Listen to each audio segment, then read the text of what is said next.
is one thing. If Isaiah, you just want to, you're just kind of getting at playing multiple characters.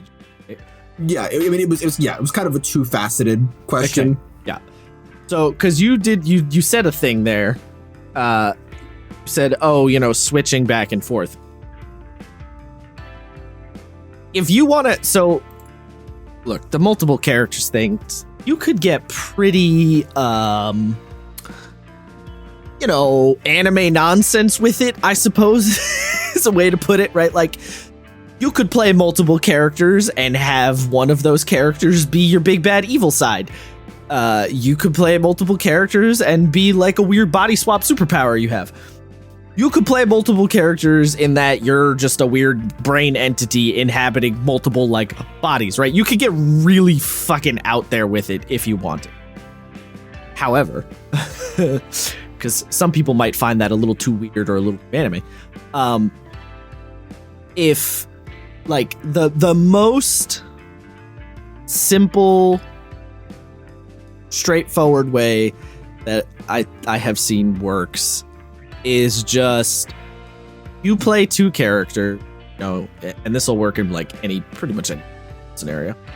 You're playing two characters, and one character is primarily, focused on job A, and another character is primarily focused on job B, and you sort of bounce between them when they are relevant. So you're playing your fighter in D&D, and when you're going out on adventure time, you play the fighter, but you also have a wizard character, but the wizard character is all focused about dealing with stuff back at town or dealing with, like, the political problems going on. So anytime you have problem A, you go to fighter, you have problem B, you go to wizard. That's the, like, most friction-free method that I have come across that generally flows. Yeah, I mean, that makes the most sense of being like you can sort of treat them like a select a character for the given mission. Yeah, right. And there's also, you can do some, like, character B is indisposed for this mission, like character A, right? There's some of that going on. Blades in the Dark talks about doing that because your character can get arrested in rather long time. The game says, like, you could potentially play a second character while your main character is in the clincher. In an Apocalypse World game I played, a character didn't die, but was sort of ambiguously taken out of the campaign for a period of time. Like, the GM was basically like, that character's not around for a while, and the other player went, okay, and we didn't know when they were going to come back or what it was or anything like that, so they played a secondary character in the meantime, and then the character did eventually come back. Well, I forget exactly how. Yeah, that's sort of the most basic way. If you want to have the two characters simultaneously with each other, fucking Paladin and his squire. Or what if it's not even that? What if it's literally like, I have the Paladin and the wizard character. Right, yeah. Like in the same party. Yeah.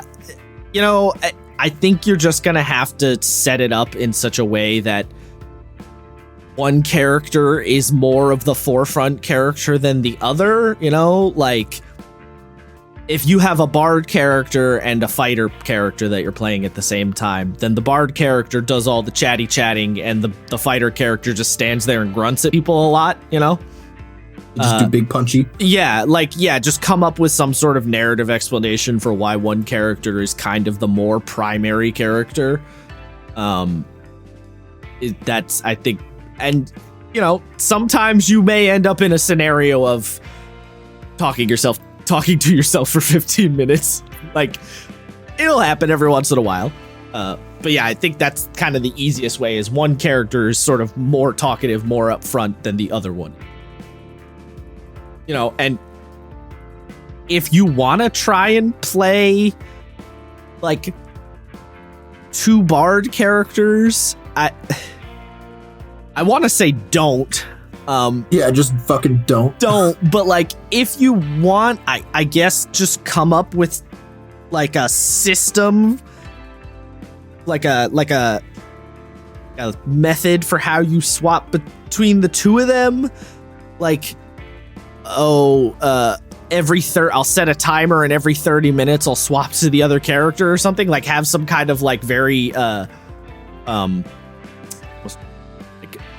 like a system that you can't argue with, like I do X when Y occurs kind of You just system. have the Kingdom Hearts dive system. Yeah, right, yeah.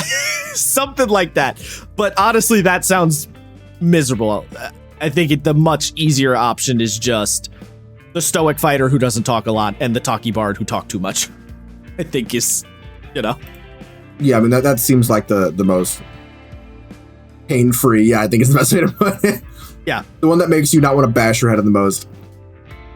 There's also the military thing of like you have multiple characters you play, but you play whichever character is currently out on mission. Yeah, he plays like the one who gets deployed. Whoever's deployed, yeah. Which I suppose, which is kind of going back to the